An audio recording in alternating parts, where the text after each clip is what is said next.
The Almost Perfect Podcast. Welcome to the Almost Perfect Podcast, a celebration of fuck-ups, failures, and falling flat on your face. This is a podcast that believes you can learn from experience, but that experience doesn't have to be your own. Hi, I'm Bob Perfect, and I'm a functional fuck-up. Let's learn from somebody else's mistakes.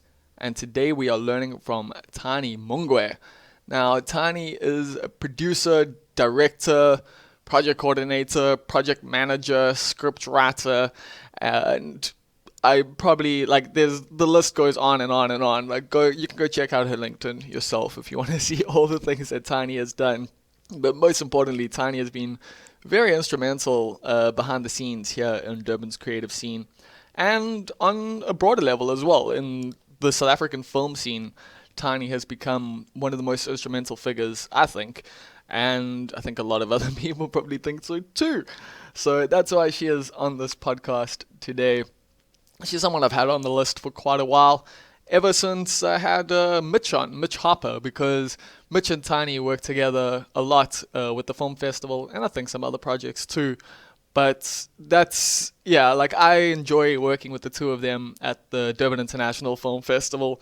Something quite a few of us in the Durban creative scene have done for the last decade or so in various different capacities. I've covered the film festival, I've worked for the film festival, I've hosted talks at the film festival, panel discussions and stuff like that. So yeah, it's been really fun watching how these things actually work and seeing the people involved. And one of the people who's been heavily involved is Tani. She's the one, making sure certain things get done.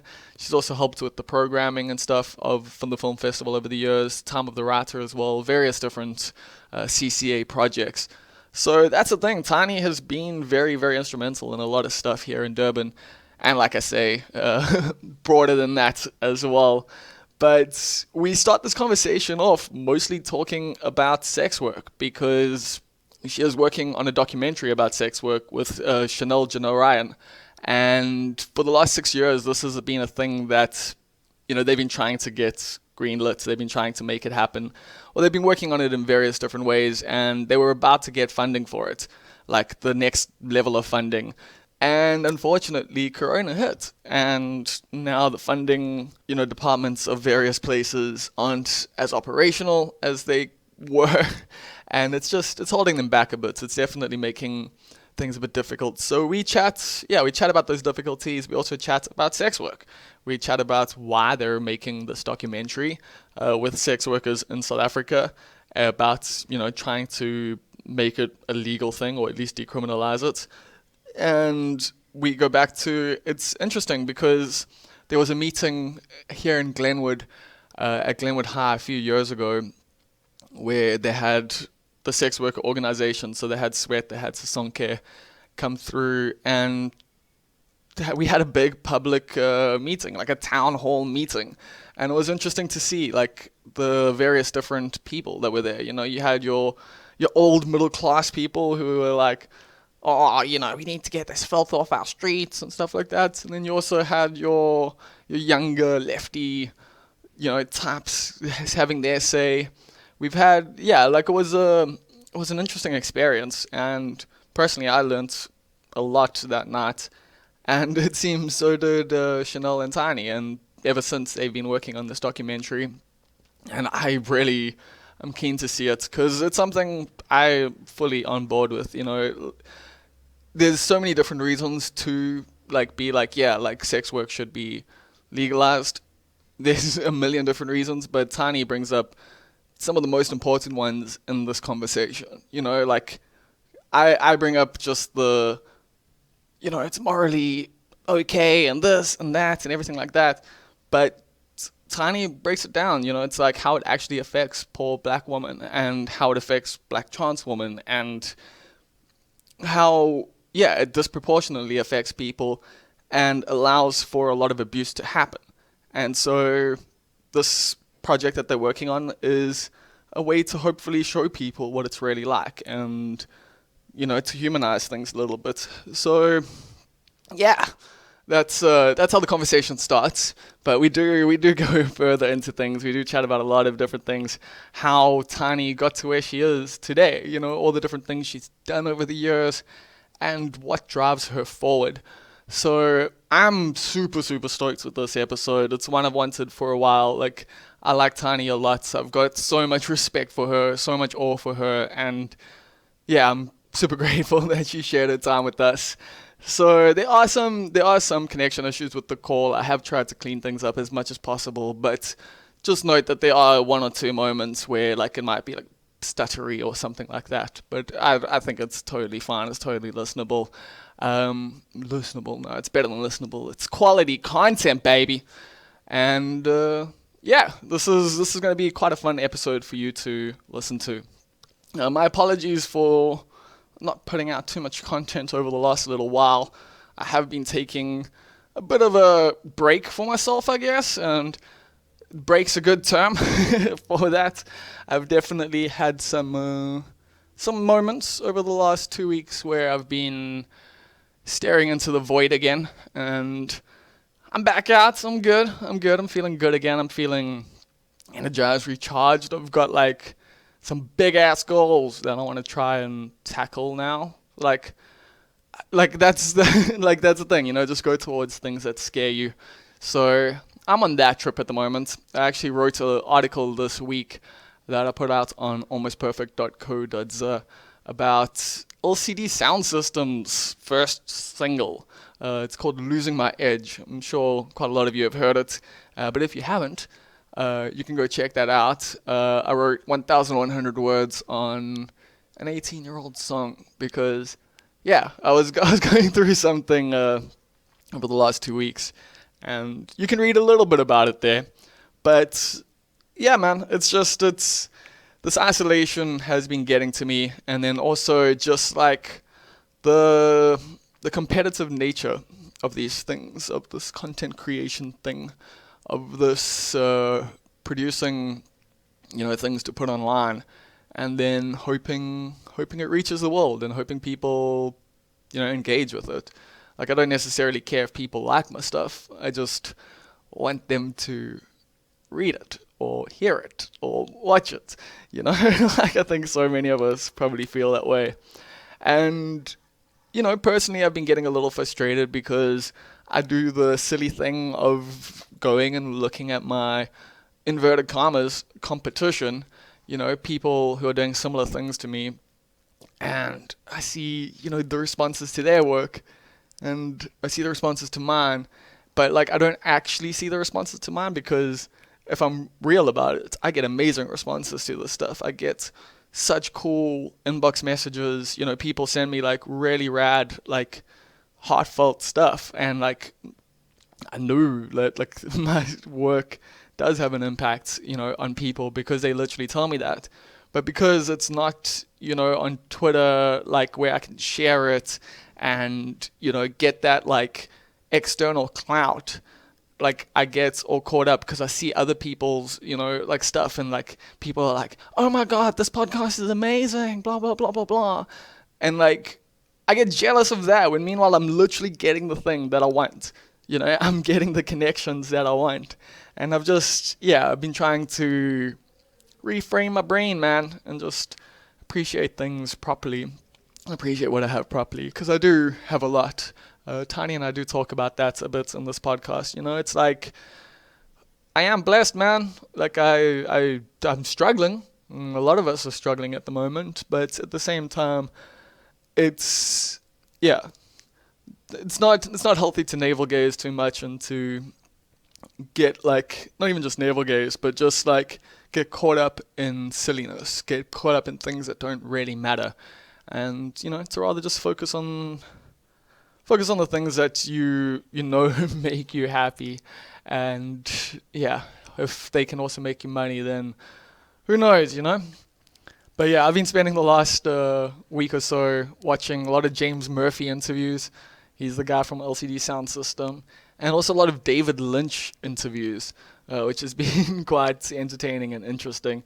I even tried out Transcendental Meditation the other day after hearing Lynch talk about it so much.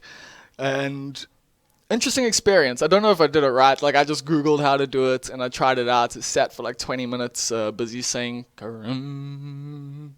And then I found out, no, you're not actually meant to say like the mantra out loud. It's meant to be in your head. So, I feel a little embarrassed about that, although no reason to. I just did it alone at home for 20 minutes, just Karam. But I'm going to give it another go. I felt that, that experience of just having your eyes closed for 20 minutes, just repeating something. There's something to it, maybe. So I know there's way more to Transcendental Meditation than just that, I guess. I don't actually know. I've done a little bit of research on it. I may eventually get someone to teach it to me. I may not. I may just keep Googling different types of meditation and seeing how it helps. Personally, I have... I've found exercising has definitely been like my saving grace this year for my mental health. I downloaded the Nike Training Club app early in the year, about 4 or 5 months ago now. And like because it tracks things, because it tells you, like how many you've done in a week, and like you want to exercise at least once a week so that you get the streak going, so it continues. Like, I'm going for it. I want to have done the 1 year of exercising at least once every week, and I find that time, like, just doing planks and push-ups and downward facing dogs and all of that to be very useful. It's like it's half an hour to an hour of my life that I'm not online, which I guess is definitely a benefit. So the meditation thing is just maybe another extension of that, and just trying to find more time for myself and for my thoughts and, what matters. So cool. That was an introduction, wasn't it? That was a whole ass intro. Thank you for listening so far to my worries, to my little diary entry over here. I do appreciate all the support I get. I really do. Like, I know I can moan and stuff, like if you watch my Instagram stories, but I am grateful for it. I'm so unbelievably, like, I wake up every day and it's amazing to me that, like, I'm actually making money from this thing on Patreon, and that people are buying mugs, and that people are inboxing me and telling me how much these conversations matter to them, how, like, they relate to things I've written. And fuck, man, like, that is all I want in reality. I do need money as well, like, to, like, more money than I'm currently making. But that's, like, I can't let that, like, fear, get in the way of the beauty of everything, like that fear of, like, fuck, how am I going to, like, that's the thing, I'm surviving, so it's not even, like, like that bad, but it's more the striving that I want to go for. I want to be a little bit more safe when it comes to money, but I think we're all kind of facing that. I think a lot of us are facing that, and I just need to make sure that those fears don't get in the way of the connections that I'm actually making with this thing. And man, I'm grateful. That's all I want to say. So thank you so much to each and every single one of you for listening to this, for liking, sharing, subscribing, for commenting, for reviewing, for rating, for all of those things. And if you haven't done those things, maybe now's a good time to do that. It is also a good time for me to give shout outs, because we have got a tier over on patreon.com/almostperfect called the titular titles tier. Now, this is a tier over there where it's $10. It's a $10 tier, and you get your name shouted out on this podcast. You are a part of the cast and crew. You are the reason why I get to say we instead of just I all the time. It is a team effort here, although I'm the one doing all the work and you guys are the ones paying me for it. So shout outs to Karan Slemon, who is the Almost Perfect Youth Group Leader. Always needed. Shout outs to Chief Sales Officer of Subtle Heresies in the Greater Overberg region. That is Rousseau. Shout outs to you. And then shout outs to the executive producer. That would be Stephen Olivier. And lastly, shout outs to King Julian. So those are our 4 people at the titular titles tier. Much appreciated to you guys, but also much appreciated to everyone else that's over on Patreon and just you right now. shout outs to you. Much respect to you for listening to this and for giving a fuck. And without further ado, here comes the Almost Perfect Podcast with Tiny Mungwe. Cool. So how are you living, Tiny? I'm living very well, I think. Whenever people are asking me how I'm doing, I always try and start from a place of gratitude. And I think I have a lot to be grateful for. I think I have in this time of lockdown, I'm having a much easier time than most people in this country. So I'm doing pretty well. Yeah. Yeah, I'm with you there. Like it's easy to go down dark paths and feel sorry for yourself and everything like that, but it's at the same time when you actually look around you see how good life is even in these times. Well, at least for me. I mean, I know like I've been having like issues when it comes to work, like as so many people are having those issues when it comes to things, with everything now. But at the same time, like I've got a roof over my head, I've got a podcast, I've got a website, I've got lots of friends, I've got food in my fridge. It's hard to really complain at like these times for me personally. Same time, I have a lot of friends, and including myself, who are struggling in this time. The isolation of lockdown, the anxiety about people's health, all of this is valid. I think we all had plans for this year, and some of us you've had to let go of your plans, but they plan they can you can recover from letting go of that stuff. But there's some people who've been planning really serious life changes, or that can't happen because of all of the restrictions and movements, because of the changes in the economy. So I think that all of those things are also valid, even for people who have a fridge full of food and a place to lock down and whatever. Yeah, I mean, for me personally, right now, I would be working on the Heat City Comedy Festival. Like I would have been doing that for the last 2 or 3 months. Literally as lockdown started. That was when my planning was about to start. But but like I say, it's one of those things, as much as we all had plans, you've got to kind of just shift your focus where you can. For me, I created the Almost Perfect website. I've got Almost Live, the show, in that, and I'm just trying now to find other spaces where I can write. I've started screenwriting a bit, and that's making more of my income than music journalism is. So yeah, that's why for me personally, it's easier to be a bit grateful, because I have found other spaces to go into. What have you actually been working on since the lockdown, I guess? The things we lost in the lockdown is the first list that comes out. And for me, so I've been developing this documentary project with a colleague called Shanelle Jewnarain, which is about the fight for decriminalizing sex work in this country. And it's just based on the topic, a really difficult film to finance. And we were basically just about to go green light on this film when lockdown started. And it's another year added to the 6 years that we've been working on developing this. Maybe 2 years, who knows what's going to happen with Corona. But at the same time, life is happening. A film is not being shot, but life is happening. Other work is happening. So yeah, I know you've been working on this project, like you say, for 6 years. It's something that I know you and Shanelle are quite passionate about. Do you want to share a bit more with us about it?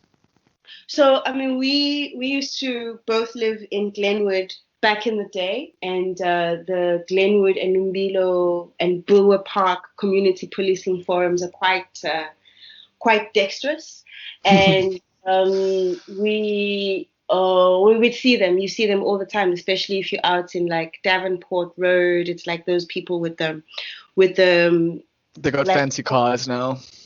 They got fancy cars. That time they used to wear there's those vests that parking attendants wear, those Lumo vests, and just go around intimidating everyone. And so while we were living in this neighborhood, we received a friend of mine sent us a notice about a community meeting that had been organized between the community policing forum and the one at Glenwood. And it was at the school, Glenwood High. and the community policing forum and the organizations representing sex workers and fighting for sex worker wellness.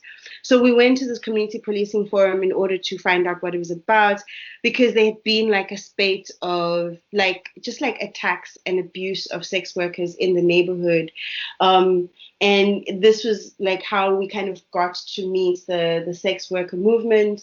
And we spent like maybe the first 3 years just kind of trying to interrogate for ourselves, living in a place of relative privilege of not being in the sex work community, how to tell the story, what story needed to be told and how to tell it. So, we went to meetings and we started collecting documentaries and watching documentaries with people in the community in order to kind of talk about representation, to talk about how the sex worker story is told, and how we didn't want to replicate those, firstly, cliches, but also stereotypes.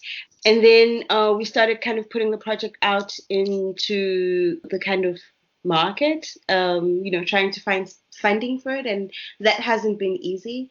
What's the issue there? Because in my mind, like, it's possible with the apparent current political climate, like when people talk about how the media is these days, it's like it's apparently very leftist and very, free thinking and liberal and all of that. So, people would think, a documentary about sex work, that's something that, right now would be current and relevant, wouldn't it? So I think firstly the notion of sex work. Yeah, most people use the word prostitution. So like the notion of sex work, of thinking about the offering of the service of sex as a political issue is like quite contentious, because it kind of interrogates our notions of sexuality, our notions of women's rights, women's right to own her own body.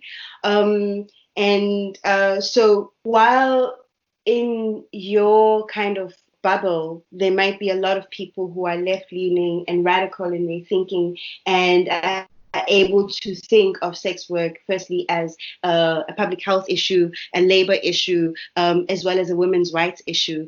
Even in, for example, feminist circles or in feminist communities, it's a polarizing issue. So what it is really, it's also about, firstly, about which women in South Africa are most affected by this. It's women who are working on the street, so it's not the women who have access to safe working spaces like brothels and so on. And it's women who are most marginalized in our society, who have the least access to spaces like in the media to talk about their situation, and also in our communities, access to healthcare, access to the police, all of these things are there for poor women who are forced into sex work. And the police are obviously a big issue when it comes to sex work, which is why, I think, for me personally, I'm on board 100% that sex workers work, that there shouldn't be any legal barriers to it and that. But we do have a lot of issues when it comes to these things with it being illegal, because it allows the cops to abuse the situation. It allows Johns to abuse the situation. It allows so much more abuse to happen just because this thing is illegal, and people make it this moral issue that it's not. I get from a religious idea that there might be some morality involved, and I guess I get the feminist side of it too. But to me, at the end of the day, your body, you can use it for labor however you want. The problem, though, is also, like you mentioned, people being forced into it through poverty. So these are a lot of issues that you're dealing with at the moment, and I guess it is a lot to consider when you're making this film. What are the considerations beyond this that you're actually thinking about when it comes to this, and public perception? I guess when you're trying to make a documentary like this, you're obviously trying to make it for the sex workers, but you're also trying to get a message across to the public. So what are you thinking about when it comes to trying to tell these stories? I just think that we should all try and work together to build a more compassionate world to live in. I think for me, it's bizarre how morality splits us up as society in such a way and puts us in a position to oppress and victimize each other in such a way. My stance, obviously, is that sex work is work, and I think that the most critical issue or most critical thing consideration in this issue is like the value of women's lives, but most Yeah. specifically the value of Black women's lives. And black Because trans women, is that a major issue that we're facing here? sorry, in the sex work space, it is about the lives of Black women and the lives of trans women. So Sweat, which is the Sex Workers Education and Advocacy Task Force, has a project that they've been working on for years, and that they've just now kind of went public with, which is an archiving of the histories, the names and the histories of all the women who've been killed by sex worker women and trans women who have been killed in South Africa either through police brutality or Johns. And the name of the project is called like Say Her Name. So the thing about it is that, like, while there might be some of those in our society who say that sex work should be decriminalized because of this and that moral reason, at the end of the day, what we don't have is a visibility of women who are being killed and brutalized and victimized because they're being forced to make certain choices, because this capitalistic system that doesn't look after people forces them to have to make a living in a certain way. And what we don't see as well are those women who are killed because they are not that important to be on the front of every newspaper, to be followed by the media and so on. So I think Because that we as a society also don't necessarily care, because it's not just the police and the Johns who are brutal to sex workers. It's people driving past, like, talking shit about sex workers to their kids, in the car. It's like I know that's a silly example, but it's something that happens in middle class society a lot, and especially here in Glenwood. Like, I know I've heard lots of shit talking about sex workers and stuff from people, and it's just that dehumanizes people, and it allows for those atrocities to happen, because when it happens, people don't really see sex workers necessarily as human, I think, a lot of the time. so that's why we're hoping to make this film and finish it and be able to allow, or we hope that the film will be able to allow people to connect to those voices and to, yeah. And now with the lockdown, with the funding, you're saying it's probably going to take a little while longer, well, at least another year. Well, it's really hard to plan anything in this time of lockdown, but we're really hoping that we can get back on it as soon as possible. What are some of the struggles you're facing with regards to this film during lockdown in specific? Like, what's it preventing you from doing? It's just like basically the funding institutions that are not working right now because of lockdown. Yeah. And I mean, one of the cool things, at least, you've got a lot of history in the South African film industry, from the behind the scenes, from an organizational standpoint and that. So I assume you kind of know the channels now, at least, to go through when it comes to funding and that? Yes. Yes, I think I do. I'm also very excited about like exploring new ways of financing and funding content. I'm really interested. Let me just see. It's 2020. So it's been like, for me, like maybe 14 years working in the film industry. And I think that there's too much stock that's put into The financiers. especially like people. Well, I mean, that there's a reason for that, but like people who are coming into the industry, there's too much stock being put into telling young people that they need to learn how things work in order for them to get into the thing. Do you know what I mean? Yeah. And like, I really feel like this is a time where a lot of things are shifting, and I'm so excited to really be a part of that. Like, this is like, I'm like an older millennial, right? So it's like I played cassette tapes and like recorded 5FM's top 40 hits countdown, right? But I'm also familiar with like, technology and Spotify. No, I'm really excited for how things are shifting in the space, in terms of firstly platforms for content, but also ways to finance content, and also like who gets to be a gatekeeper. I Yeah. think that that's really exciting, and I'm really interested in conversations about that.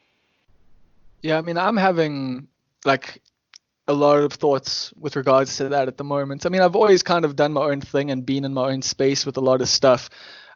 But with the help of Patreon and like now I'm doing merch and various other things to bring in income for this, I am also, finding that for myself, I'm trying to disconnect entirely from like the industry and being self-contained and self-sustained as much as possible through crowdfunding, through audience funding, through people who are actually going to enjoy the product, paying for the product, rather than trying to get advertising, rather than trying to get investors and stuff like that. Because whilst those are obviously tried and true methods and great ways to do things, they also Yeah. have a lot of issues behind them. You've got a lot of control issues, and like you're having with your movie, people not necessarily being on board with it morally. So then you're not going to get the money. Because I know we've got in South Africa, I don't know with the funding side of things, but within the film, like within the governmental side of film, there is a religious aspect to it at times.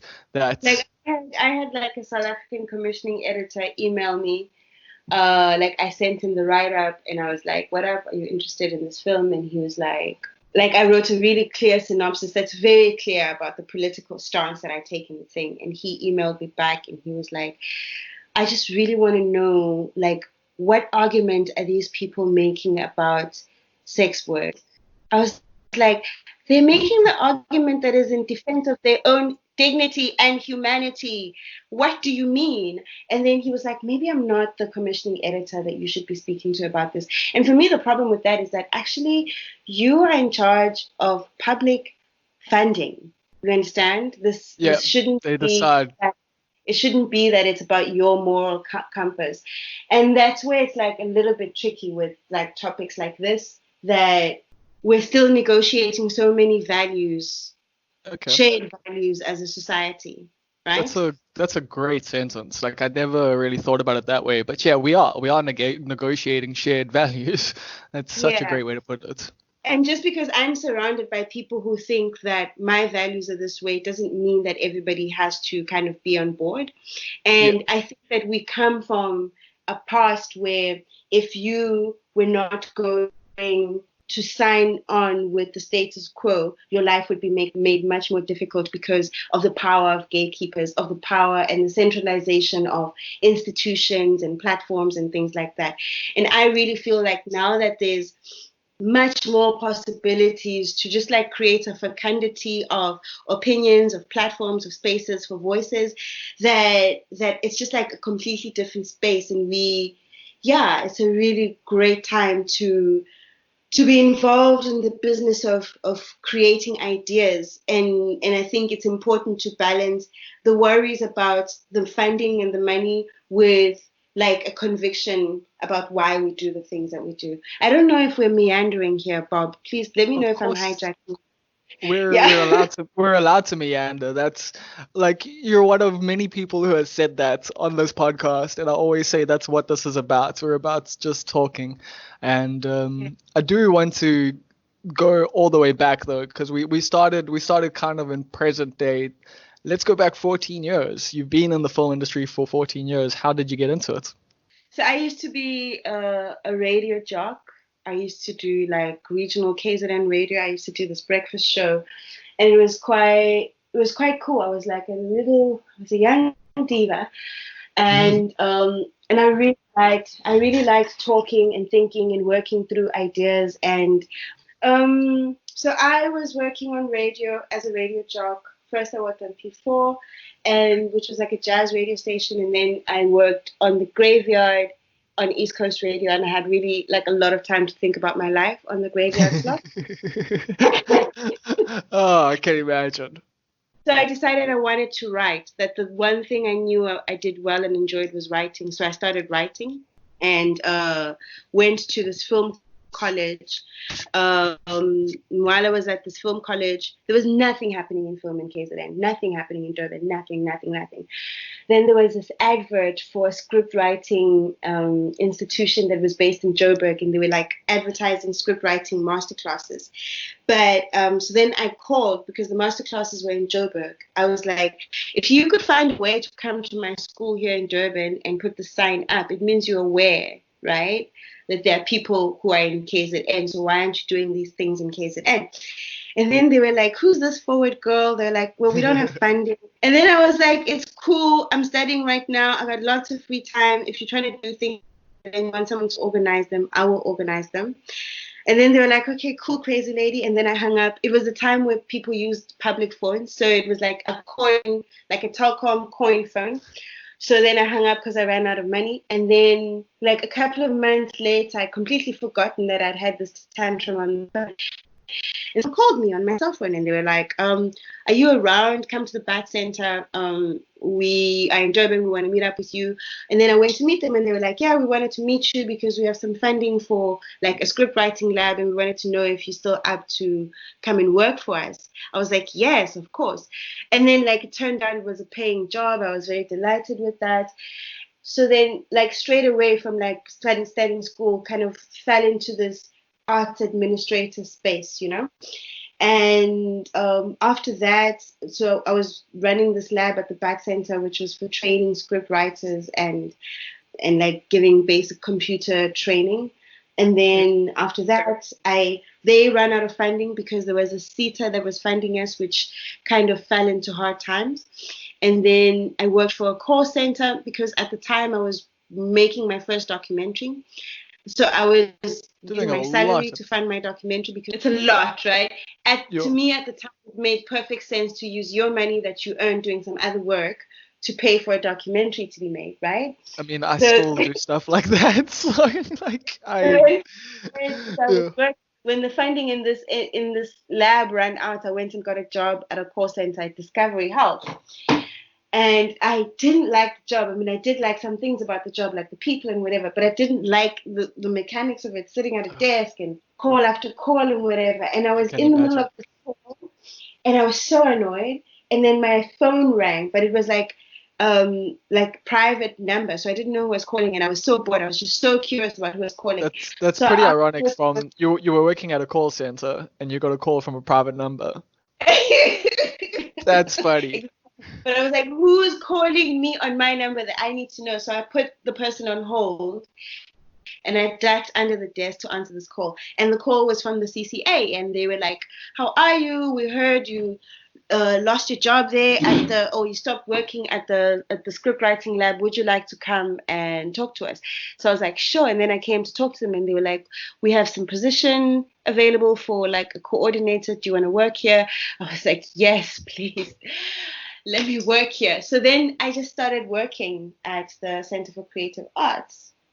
And then from there, like, so that's where I know you from, essentially. Like, I kind of, like, I think my first memory of you is seeing you, like, on a stage at DIF, like, either at Suncoast, but maybe before that. It might have even been at the Elizabeth Sneerden Theatre. Like, maybe Sneerden Theatre. I remember in the early days, like, you know, I didn't know what I was doing. I'm sure no one would have put me on stage at the Suncoast, eh? No, I think actually you were on stage at Suncoast in the Peter Mason days. 2 years. No, that was before the Peter Mason days. So I worked as a coordinator for 2 years, and I was saving up for film school. And then I went to film school in Cape Town. And then I came back to shoot my friend Similo's a film that he was making from Zanzibar. And I was in town, and then the people at the CCA called me again, and they're like, you in town? Have you finished studying? I was like, yes, I finished studying. They're like, come through, let's meet again. I was like, I know how this goes. And then I went, and they're like, do you want to come back to your old job? And I actually decided to take a shorter, because they were starting this new project where they were looking for someone to coordinate, just like a kind of a 6-month coordinating position. And I took this because I was really interested as a producer in the co-production market that they were starting. And I did it, and I was so excited about it. And my contract ended. And while I was working there, I was offered a job working at the Berlinale in Berlin. So then I went to Berlin to do this also short-term job. I was just like, it was like the high times of kind of semi-freelance work, you know? And then while I was there, they advertised like a full-time managerial job at the Snedden, not the Snedden, at the CCA. So then I applied for it and I got it. And then I came back to Durban to be a project manager. So then I was taking on more role responsibilities like fundraising, thinking strategically, managing things. And I think this is probably where we would have met when in the same year that Peter Machen first worked as a festival manager. Well, no, I think I saw you before he was involved, but then you were, more involved when he was more involved. But what's blowing my mind right now about all of this that you just mentioned, like a lot of it you just blew past, because casual, whatever, just going to, work in Berlin for a couple months, no stress, is that this all started just with a bossy phone call. Yeah, it's been thousands of bossy phone calls after that. I'm sure ever people since. Have told. No one's ever that's the thing. I see you moving around at the film festival, and I'm like, I know not to ever fuck with you, but you've never, been bad to me. You've never been negative to me in any way or shape or form. But I do get the feeling that some people might have felt your wrath from time to time. I don't think that I got wrath, hey? I don't have wrath. I don't think it would be fair to say that I'm a wrathful person. I feel that you don't take shit though. I don't take shit. Yeah, for sure. But I don't think it's so much I don't fight with people. I don't think anyone can tell you that I fight with people. But I'm very clear about what I want. And sometimes I try to check that because it kind of stops you from discovering interesting new things, to have such a clear idea of what outcome out of things, And I'm also very direct. And I think that for a lot of people, especially older people in the art scene, that's not something that they experience a lot from Black women. They're expecting people to be a bit more subservient. Well, yeah, I think they just expect people to navigate things a lot more delicately. But I think also I have this advantage right now, which might change in the future, of always being surrounded by people who know and understand me. So I think I suffer much less the consequences of not playing to the expectation of being demure and et cetera, because people know that they come to me for honest opinions and straight talk, if you get what I'm saying. And other people in the industry will have your back. I hope so, but I'm not sure. I don't think. I've had lots of situations where, things that could be out in the public that are contentious and divisive, where I don't feel sure that people will have my back. Okay, I think I don't know. I think everyone kind of feels that way a little bit. We've all got some stuff that's, I think in the space of curating and a lot of the work, especially the work that I used to do in the CCA, was very political. There was always interest of people, and so you never know if people are going to support you, but you do know if you do a punk ass thing, excuse the French, that all the right people are not going to trust you. Yeah. All the people that matter are not going to trust you if you don't kind of have a set of principles and a clarity about where you stand about things. Is that in its own way not kind of gatekeeping though? Being everyone has to be on board with this set of stuff. But I guess, I don't even know why I would ask that, because I know it's not, because the rest of the industry is gatekeeping those people out of it. So it's almost like setting up your own spaces to be able to do stuff a bit more freely. I don't know. So I think a lot of the times the work of programming and curating involves balancing a lot of interests, and sometimes those interests are people in power.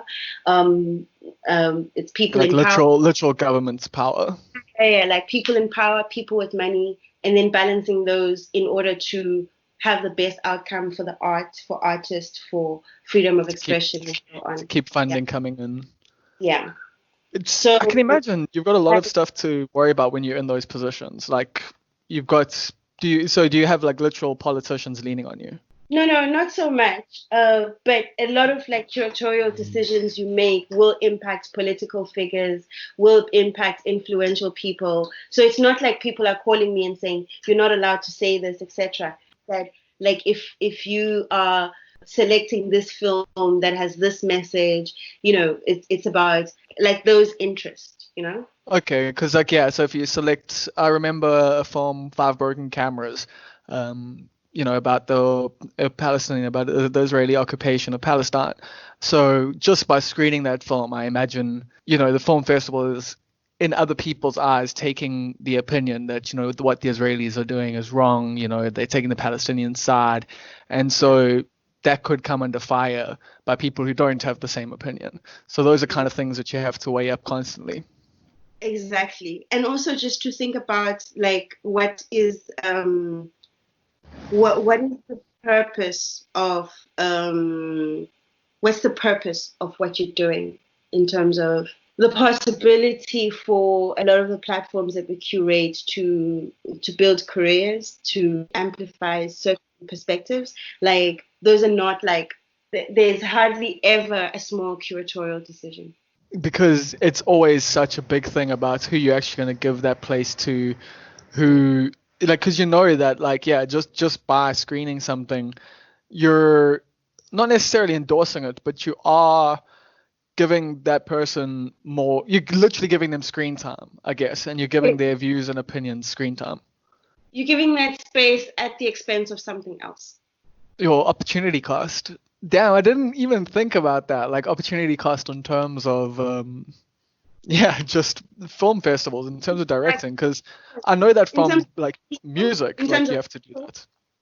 For me, it's in opportunity cost in terms of people, but it's also in terms of ideas. Yeah, ideas and also experiences, because I think also part of the curatorial balance is that you like a few years into it, you understand the political importance of what you're doing, and all you're doing is political, like looking for political work that has meaning, that has like significance. But then sometimes it's also just nice to see silly things, right? 100%. Like I was having this conversation recently as a documentary producer with a friend about how like a lot of documentaries coming out of the continent are about heavy issues, Like I want to also see documentaries about just like fishing. I want to make a documentary about tow truck driving.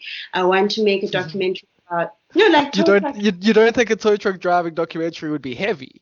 It could be heavy. It could be heavy political, like gender and class, or it could just be fun and funny. Well, not fun, but just like you could. But I mean, like, that's the thing. It's always about the lens you put on things as a director. Yeah, I mean, so it's hard. It's hard. There's a lot to think about, both in the producing side and in the curatorial side. There's a lot to think about. Why do this every day? It's stuff you enjoy. Do you find you're naturally like drawn to these kind of, thoughts essentially? Because your day, like you're saying, is made up of just constant political thought. Like a lot of the time, you're often weighing up stuff about who's going to see this, why they're going to see it, what's the person trying to say with this thing. Lots of different things are coming up. So have you always been political? Has it been a thing from, a young age? And have you just felt like this was a natural thing? Or is it more just the world is unfair and you got to fight? So, I mean, I've always thought the way that I think. I've always been interested in the things that I'm interested in right now. I think there was an earlier time, I went to film school, right? Before going to film school, my first degree, because I finished high school like at 16, I went to study computer programming, not a political kind of course, right? Sure. So then after that, I went to film school where I studied, camera technique, producing, that kind of stuff, not like humanities subjects. So I think like when I was younger, I used to feel like a lot of inadequacy around my ability to articulate my thoughts. Like I felt I was surrounded by far smarter people who had read all the smart people and could quote the smart people, and that it just wasn't happening for me. You're describing my early 20s.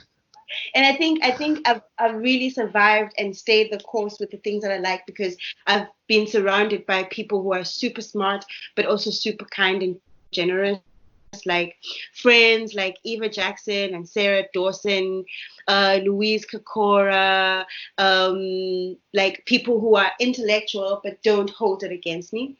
So there was that one part. And then, so I mean, I think it's like knowing how to write about ideas, like how to write like academically, where I've always felt like I'm like short on that. And then I think also actual political, as in the sense that we think about it in South Africa, like political party, ANC, IFP, whatever, or the trade unions. I don't have a strong background of that, of like, kind of traditional political upbringing of, Yeah, the party structure side of it. like, I don't have that as part of my background. But like ever since I could like choose my own thoughts, these are the thoughts that I've been thinking about, these are the things that I've been reading about, and these are the things that I've been interested in. And I feel as I get older, I'm getting far better at articulating all that stuff. You saying that you had the same experience? Oh, like in my like teenage to 20 years, because I haven't studied. I mean, I've read and I've written and I've listened, and that's how I know what I know, and I've experienced things. But yeah, like in my teenage and early 20s, I was surrounded by people who were going to varsity and learning, like stuff that I just wasn't learning and getting this vocab that I just didn't have. And for a while, it definitely made me feel a bit inadequate. But I've learned that I've got my space in this world, and I've just got to keep at it and keep learning and keep reading and keep having conversations. Like with you, I've had a lot of generous people around me who've shared a lot with me. A lot of that university education that other people got, I also got it because of the conversations we've had. I mean, But it's also thinking a lot about all of these things. Also, make me think a lot about like education and where is the best place to get education. For the past like maybe 20 years, I've been thinking about that, and like I've described to you a history of dropping out of school and getting back to school, saving up to get like this education. But I've also like started being, I'd say over the last 10 years, being also more conscious about the kind of education I'm getting for myself outside of school. because it's And curated, like just literally. Oh, sorry, I thought you finished that sentence with outside of school. I was going down a completely different path there. I'm sorry. I thought you were no, but talking I about think you're making the same point that the okay. school, the education in school is curated with a specific political objective for the Yeah, country that sets the curriculum. 100%. You train your citizens to pay their taxes, to stand in line, and to To feel certain ways about certain things. exactly. Yeah, that's why I'm 100% with you. I think we're lucky to be living in this time in a lot of ways, just because of how the internet, for me personally, I know like it's broadened my horizons beyond belief. And especially in my teenage years and early 20s, when my friends were going to varsity, I was still on the internet reading and learning. And I know that's a big barrier to entry for a lot of people as well when it comes to things in South Africa. Not everyone even has internet access, and so it's like this weird thing of like slowly but surely, it is becoming more democratized. You have more access to information, but then at the same time, we have these problems now where what information do you have access to? Are you watching Alex Jones videos all day? Because then that information's just bad info. And I think those questions are coming up a lot at the moment. Like we're bringing it up in terms of curriculum, but it's everywhere. Like just in terms of what are you exposed to and what do you take from that? And then who do you become because of all of these things? Those are just thoughts that have actually that's where I've been at lately a lot. I've just been thinking a lot about that. So just about, yeah, how the methods of control are there. Absolutely. Like I think that there's so much of that, and I think there's on the other side, because I like literally swing from one end to the other. For me, on the other side, I feel like you can get so deep in that and like so, how's the word, particular about curating The perfect that, curriculum. yeah, for like your daily consumption, that sometimes you also like miss out on things. So I also like to do and to curate very basic ratchet information streams for myself. Whether if I hear about a reality show that is for some reason interesting to me, I will sit and I'll watch that whole thing. Like for example, I don't even know how it happens, but I just fall into holes on the internet where people are just being completely nonsensical, where people are being quote unquote ignorant. And I find that shit interesting as well. I feel like all information is interesting. So like it also like leads you to just find like really interesting cultural, like, how do I say, like artifacts, as it were. I don't know if you Yeah. know this artist called Jadata. No. Oh, yes, I do. Right. Have you looked into the background of Jadata? No. So I did, and I don't know if we're talking about the same person. It's this girl who started trending on Twitter like maybe 2 or 3 months ago. It's like what she does is like reggaeton rap with like it's a cappella, right? She's in Jamaica, Okay, no. and she does it with like these stringy bikinis and like toy guns for props. And I'm gonna send you a link to Jadata.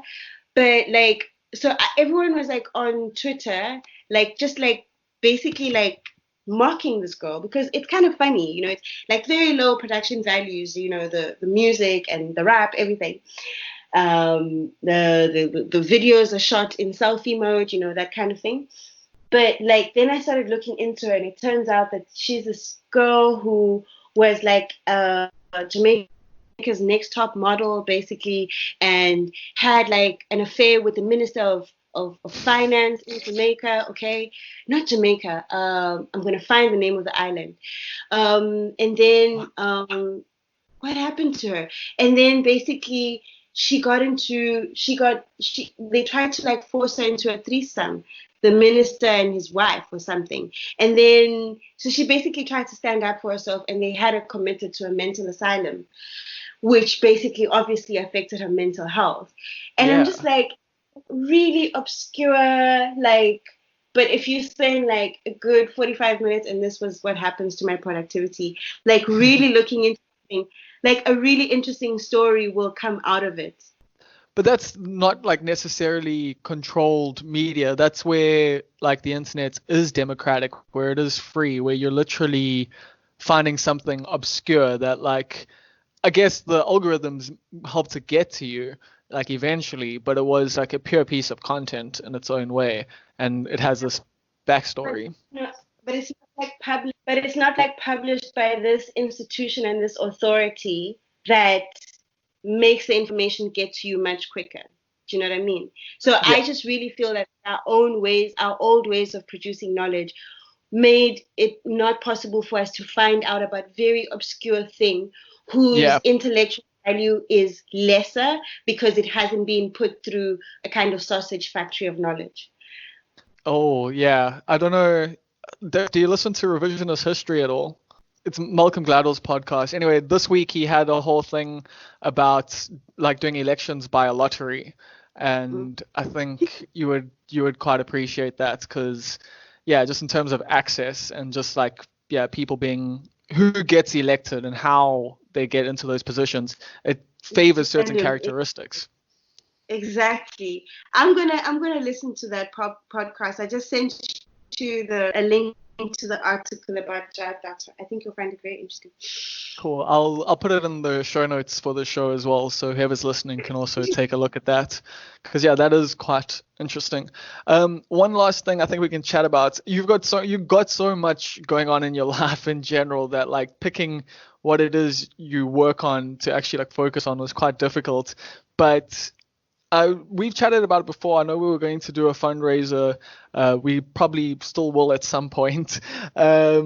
But you have a bit of I think, an artist film creative retreat type situation that you Yeah. were building. What's the whole situation there? It's just about 40 minutes away from Durban in Inanda. Basically, like it's under the mountain, the Inanda mountain, and it's between the mountain and the dam. And it's we've just built like the first two rooms in the space, and continuing to build. In the beginning, I wanted to do like a fundraiser, like we spoke about, like a kind of crowdfunding thing. And then I just really struggled, I suppose, with the rigors of crowdfunding. And then I just kind of stopped. So I've just been continuing to build the retreat like I made my first film for now. Like basically out of my own pocket. And like, but my idea about it is that I want to make a space, like a Pan-African artist space for like writers, journalists, poets, filmmakers, people to come to Durban and kind of connect with the Durban artist community, come to Inanda and connect with the history of Inanda, and kind of work on projects that they have going on at the time. So I'm really hoping that it'll be done one day. I just don't know when that will be. But for now, we have like two spaces, and every year I'm just going to be adding until it's like. So yeah, how long have you been doing that for? Capable of. I started building, like actually putting bricks to mortar, beginning of this year. Okay, but you bought the plots of land. I bought the plot of land like in 2014, and then the next one in 2015, and then on the one piece of land, I built a roundabout out of recycled bottles, plastic bottles, like PET bottles that are filled with earth. So they're like earth bricks, eco bricks, and then Heineken bottles on top. It's actually quite pretty. You should come around. And I'm keen, yeah.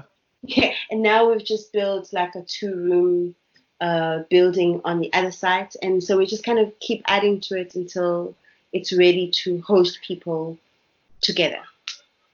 Okay, that's such a cool, like that's how I say, like you're someone that like I've always like been like slightly like in awe of, and it is just because like you just buy land and start building things like, and it's like, I can't get the funding, this thing's too hard, but I'm still going to carry on doing it. And all the while you're busy, producing a film about sex work, you're busy running all these other things when it comes to like diff, and I know you're working with all the other festivals and stuff now, like around the country. Day job too.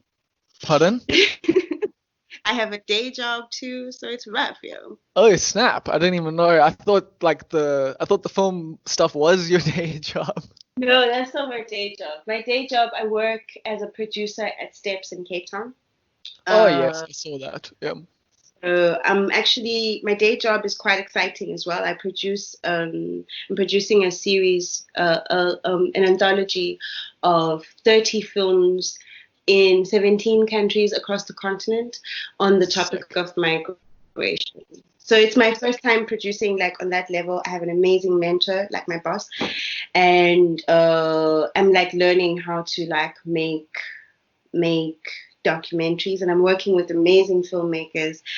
So it's a very interesting life, and I feel really like privileged to get to know people like you and work with people that inspire me every day. And like I said earlier, it all started with a bossy phone call. That's the thing that I can't like get over, and that's what I love about life. Like it's just, you take these chances. You just say like, you go like, hey, why is this thing not happening here? And then you tell people, I want to make this thing happen here. And then slowly but surely, you get into the right spaces by taking the initiative. Essentially, all that time ago, in such a simple way, you're now where you're at. So that's just something I want people who are maybe younger who are listening to this, or even if you're older, like wherever you're at in your life and you're listening to this, like to me personally, like I know we've spoken about a lot, but that's the thing, like I don't know, I think people should maybe take away from it. So it's like that so much can come out of just taking a chance on yourself. Exactly. And just like, just doing the things. Just do the goddamn things, Yeah, don't let anybody stop you. Yeah. Cool. Well, thank you so much for your time. This has been such a cool chat. I've definitely learned a little bit more about you, but I feel like there's like so many layers, and we'll probably chat about things again in a few years' time. I'd love to catch up and hear more about, your plot in Inanda there, and also, Abs- yeah, to catch up about the documentary once it's already, once it's all done. Exactly. Please, fingers crossed. And thank you for having me, Bob. I'm really quite happy to be on your podcast. I feel so special. You definitely are special, Tiny. So yeah, thank you for everything.